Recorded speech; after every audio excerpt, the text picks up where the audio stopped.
What would you do if your whole town turned against you in one single moment? Harriet Mason felt the answer in her bones the second her voice cut through the dusty air of Promise Creek, Colorado. The day was hot, dry, and tense, and the people in the town square went still when she shouted the words that changed her life forever. "You're nothing but thieves! All of you." Her voice shook the quiet afternoon like thunder rolling across the plains. She stood tall in the middle of the street, her chestnut hair falling out of its pins as the wind carried her words farther than she intended. Mayor Wilkins stood on the steps of the town hall looking down at her with a cold smile hidden behind his polished manners. "Miss Mason," he warned, adjusting his fancy waistcoat. "Careful now, a woman like you should mind her tongue."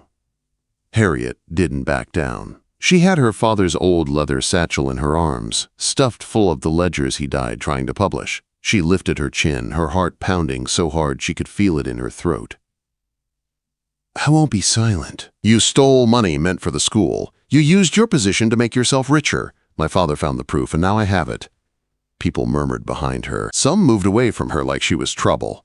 Some whispered her name in a tone that used to be friendly, and now held suspicion. Even the sheriff stepped forward, though his badge glittered like it had never done real work a day in his life. The mayor lowered his voice as he walked toward her, speaking low enough only she could hear.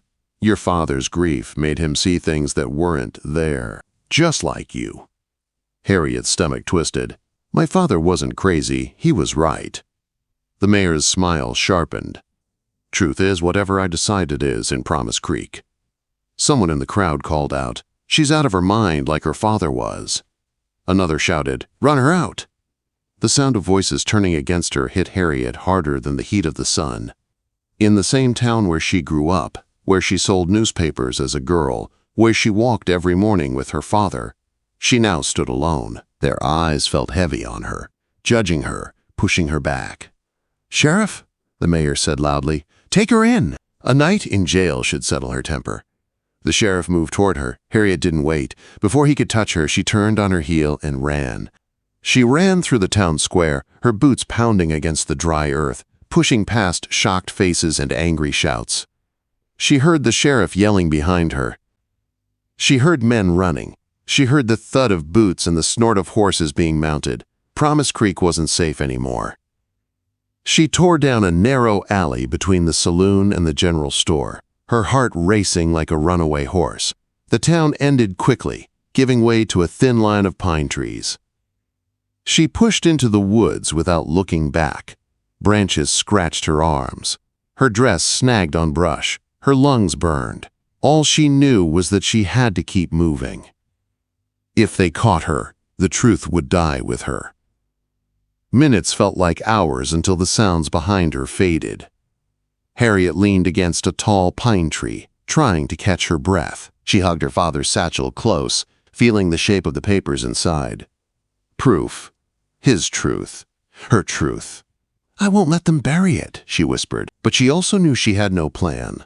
No shelter, no food, no weapon. Promise Creek was the only home she had ever known, and now she couldn't go back. A wolf's howl echoed in the distance. Fear crawled up her spine. She pushed onward, using the fading sunlight to guide her west. Her father had shown her maps of these woods. He used to tell her stories as they walked the outskirts of town. She followed what she remembered, step by step, trying to stay brave. By the time night fell, Harriet was trembling with exhaustion. Her boots hurt, her dress was torn, and she felt lost. When she saw a faint glow through the trees, she stopped. It was firelight. Someone was camped ahead. Her stomach twisted with both hope and fear. She stepped forward carefully. The man sitting by the fire was tall, with broad shoulders, and a worn hat tipped low. His horse was tied nearby, and the smell of beans and coffee drifted through the night. Her foot snapped a twig, and the man reached for his rifle in one swift motion. "Who's there?" he called. His voice was deep and steady. "Step into the light." Harriet raised her hands and stepped forward. "I'm sorry," she said. "I'm lost and I need help." The cowboy stood slowly. His rifle lowered, but his eyes stayed watchful. When she came close enough for the firelight to hit her face, he looked surprised. "A woman alone out here," he said. "That's dangerous." "Not as dangerous as the place I left," Harriet answered. He studied her torn dress, her dirty hands, her determined eyes. A slow smile formed on his lips. "Well now," he said, tipping his hat back and showing striking blue eyes. "I've been waiting to hear that voice." Harriet blinked. "What?" A voice with conviction. He gestured for her to sit by the fire. Not many folks speak the truth these days. He handed her a tin cup of coffee. "My name's Xavier Stone," he said. "Looks like you've got quite a story to tell." Harriet hesitated, clutching her satchel. "Why would you help me?" Quote. Xavier's gaze was steady across the flames. "Because corruption is a poison I've seen before, and because any woman brave enough to shout the truth at a mayor is someone worth listening to." For the first time since she ran, Harriet felt a small spark of hope. She sat beside the fire and told him everything. Harriet didn't know why the words came so easily once she began, but in the glow of the campfire and under Xavier Stone's steady gaze, she told him everything. Her father's investigation, the mayor's lies, the ledgers she now carried, the whole storm that had swallowed her life in a single day. Xavier listened without interrupting. His expression shifted between concern and anger, but he never looked away. When she finished, he tossed another log onto the fire and leaned forward slightly. "You've been carrying that burden alone for too long," he said. "Let me see the papers." Harriet hesitated. Those ledgers were all she had left of her father's truth. But something about Xavier felt different from the men she had lived around all her life. His honesty felt steady, like the earth beneath them. She handed him the satchel. Xavier studied the pages by firelight. His jaw tightened as he flipped from ledger to ledger. "Your father was right," he said. "These numbers don't lie. Mayor Wilkins is dirty to the bone." Harriet felt her throat tighten. "You believe me?" "The proof speaks for itself," Xavier said. "The question now is what you plan to do." Harriet looked down at her hands. "I don't know. I thought I'd go to a federal marshal in Denver, but I barely escaped town alive. They'll be looking for me." Xavier rubbed his chin, thinking, "Denver's far, and the mayor will expect you to head that way. You need rest first. I know a ranch not too far from here. A friend of mine owns it. He's a man who hates corruption more than rattlesnakes. He'll help." "You'd take me there?" Harriet asked softly. Xavier nodded. "You're not alone anymore." A warmth spread through Harriet's chest that had nothing to do with the fire. "Get some sleep," Xavier said gently. "I'll keep watch." Quote. Harriet curled into the bedroll he gave her. For the first time since her father's death, she slept safely. Morning brought sunlight through pine branches and the smell of bacon. Harriet sat up to find Xavier already dressed and tending the fire. "Good morning," he said with a small smile. "We've got a long ride today. Can you ride?" "Yes," Harriet said. "My father taught me." "Good," Xavier replied. "You'll ride with me until we reach Hank's place." The idea of riding pressed against him all day sent a strange flutter through her chest, but she nodded. Xavier packed up camp with practiced ease. When he helped her onto the horse, Harriet felt the steady strength of his hands. Xavier swung up behind her, and she felt the warmth of him close at her back. For a moment, she forgot the danger behind them. They rode through the forest and out onto rolling grassland. The wind brushed through Harriet's hair, and the rhythm of the horse calmed her racing thoughts. "Tell me about your father," Xavier said quietly as they rode. So she did. She told him everything about Jonathan Mason, the most honest man she had ever known. About the newspaper he built from nothing. About the nights they printed truth onto paper, and the way her father taught her that words held power. "He sounds like a remarkable man," Xavier said. "You remind me of him." "A lot." "I hope so," Harriet murmured. By late afternoon the ranch came into view. A wooden fence stretched wide, and smoke curled lazily from a chimney. A big barn stood beside a small home framed by mountains. "Welcome to Hank Williams' ranch," Xavier said. A tall, weathered man stepped out of the barn with a rifle until he recognized Xavier. His face broke into a grin. "Well, I'll be," Hank said. "Xavier Stone." "Who's this young lady?" "Her name's Harriet Mason," Xavier said. "She needs help."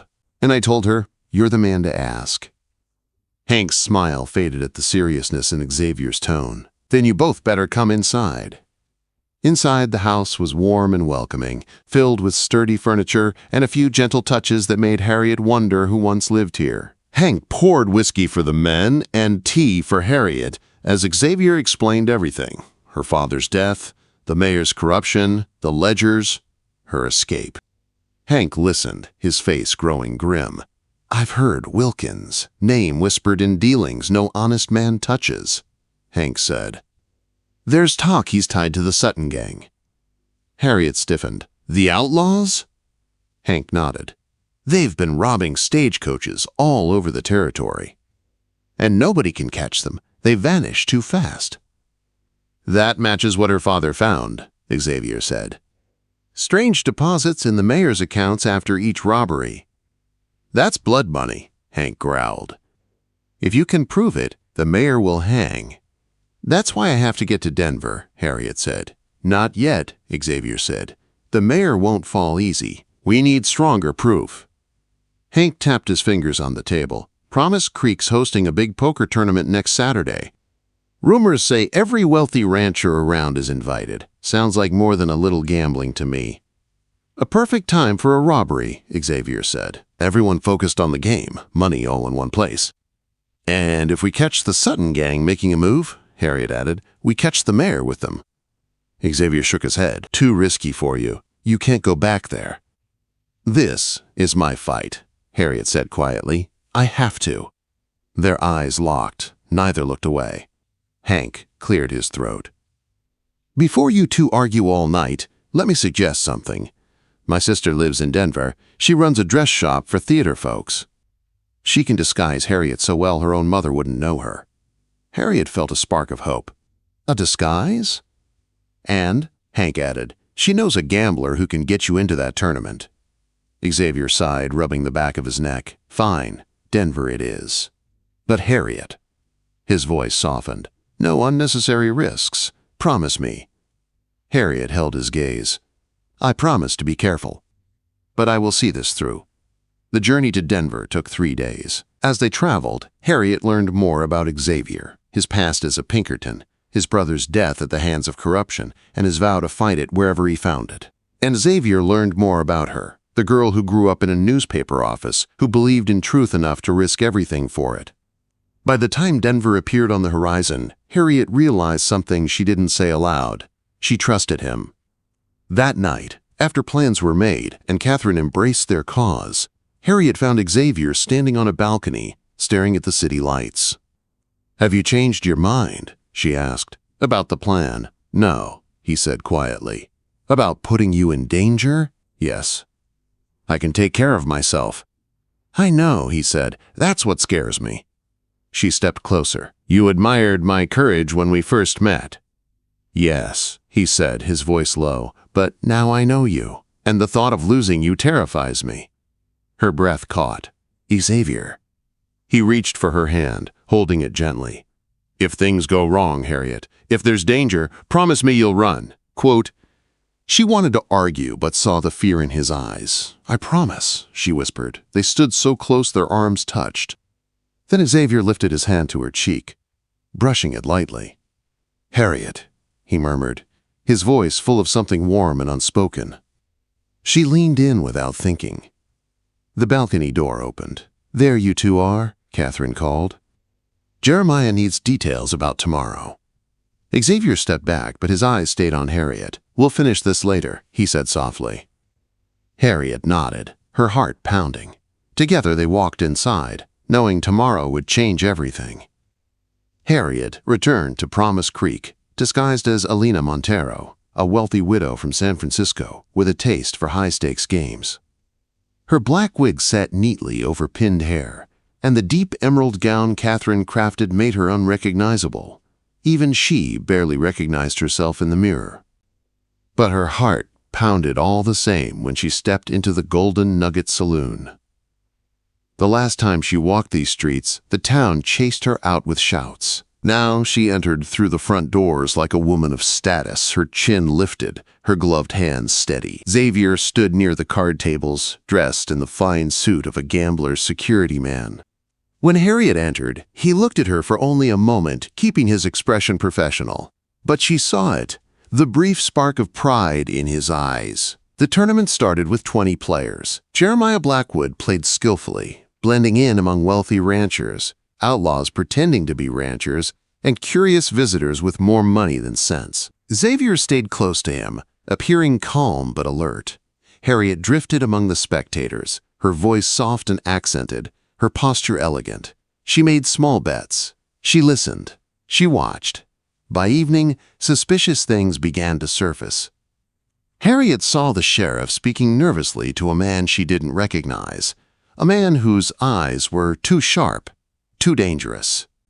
She watched Mayor Wilkins roam the room with a polished smile that didn't fool her.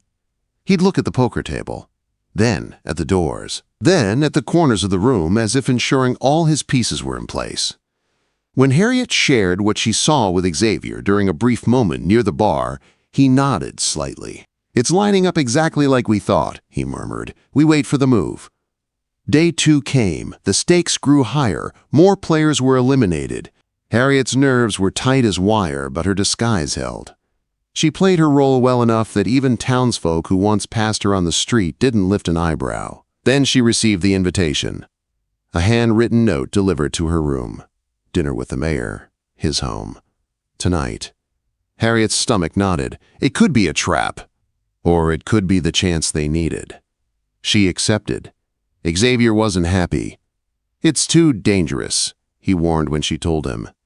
"He could recognize you." "My disguise is strong," Harriet said. "And this could be the only chance to get something he's hiding."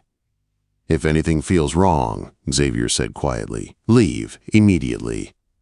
She nodded. At the mayor's home, Harriet moved through rooms filled with other wealthy visitors. She acted prim and elegant as she followed the mayor into his study, pretending to admire the books lining the walls. She found the hidden ledger. It matched her father's notes. With quick hands and a faster heartbeat, she copied every important detail. When the mayor returned, she had the papers safely tucked away in her purse. The moment she left the house, she walked quickly down the street, her steps shaky but determined. Xavier appeared from the shadows, falling into step beside her. "Did you find anything?" he whispered. "Yes," she breathed. "Everything." They returned to the hotel and showed Jeremiah. His face hardened as he studied the copied entries. "It's enough," he said. "If we catch him with the gang, the marshal will have all he needs." The final day came. By noon, the saloon buzzed with excitement. The last 6 players sat at a single table. Jeremiah was among them. Harriet stood nearby, pretending mild interest, while her heart hammered like a drum. Then they entered. 5 rough men dressed like cowboys, too quiet, too watchful. Luke Sutton and his gang. Harriet's blood ran cold. She drifted toward the bar where Xavier stood close by. Their bodies didn't touch, but the space between them pulsed with tension. 5 men, she whispered without moving her lips. "The one by the back door is Sutton." "I see him," Xavier murmured. "The marshal is in position outside." The mayor stepped to the front of the room, raising a glass and calling for a toast. While everyone focused on him, Harriet saw it. The small nod he gave Sutton. A signal. Then the front doors burst open. "Nobody move!" Sutton roared, firing a warning shot that sent the room into screams and chaos. Harriet gasped as Xavier pushed her behind a support beam. "Stay down," he ordered. But when Harriet peeked out, she saw something that made her breath stop. The mayor wasn't scared. He was pretending. The robbery happened fast. Guns drawn. People shouting. Sutton's men grabbed the piles of money. The mayor moved with purpose, slipping toward the back door where Sutton was heading. "They're escaping," Harriet whispered. "Harriet, stop," Xavier said sharply. But Harriet moved. She slipped through the scattered crowd, her steps fast, her heart pounding. She pushed through the back door and found the mayor and Sutton loading stolen money onto a wagon. "Stop right there," she shouted. Both men turned. The mayor's face twisted in shock, then satisfaction. "I knew I recognized you," he sneered. "I'd know Mason's daughter anywhere." "You stole from the town. You killed my father," Harriet said, her voice steady. "It ends now." Sutton lifted his gun. "Let's finish this, Wilkins." The mayor nodded. "Do it." Harriet backed up, but before Sutton fired, a single shot cracked through the alley. Xavier appeared, gun drawn, eyes blazing. "Drop it!" Then the marshal and his deputies stormed in, weapons raised. It was over in seconds. Sutton surrendered. The mayor tried to run. He didn't make it 10 feet before deputies tackled him to the dirt. Xavier rushed to Harriet's side, his hands cupping her face. "Are you hurt?" She shook her head, breathless. "I had to stop him." Xavier's eyes softened. "I know, and you did." The marshal came forward. "Miss Mason, we have enough evidence to bury Wilkins for good." Harriet let out a trembling breath. Her father's name would finally be cleared. Later, as the sun settled low behind the mountains, Harriet and Xavier stood together behind the saloon. "It's done," Xavier said softly. "Your father would be proud." Harriet looked up at him, her eyes warm. "Thank you for standing with me." Xavier touched her cheek gently. "What happens now?" "I reopen the newspaper," she said. "Promise Creek deserves the truth." "And after that?" Xavier asked, a hint of hope in his voice. Harriet stepped closer. "That depends on you," she whispered.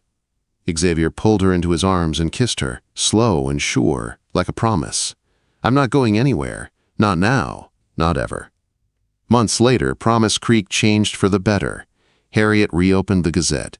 Xavier opened a small office beside hers as a private investigator. Their partnership grew into something deeper, steady as the mountains around them. And one quiet spring morning, beneath a sky wide as forever, Harriet Mason and Xavier Stone were married in the town square, surrounded by the people who now knew her truth. Their life together began with courage, was tested by danger, and was bound forever by the voice he said he'd been waiting to hear since the day they met.